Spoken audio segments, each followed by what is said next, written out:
चरनिया सबके दीवाना बनवले बा।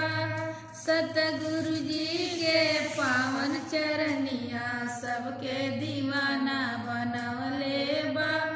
सबके दीवाना बनवले बा। सबके दीवाना बनवले बा। सतगुरु जी के पावन चरनिया सबके दीवाना बनवले बा। संत के बनौलस महंत के बनौलस, संत के बनौलस महंत के बनौलस। सखियन के नाच नचवले बा। अरे सखियन के नाच नचवले बा। सतगुरु जी के पावन चरनिया सबके दीवाना बनवले बा। सतगुरु जी के पावन चरनिया सबके दीवाना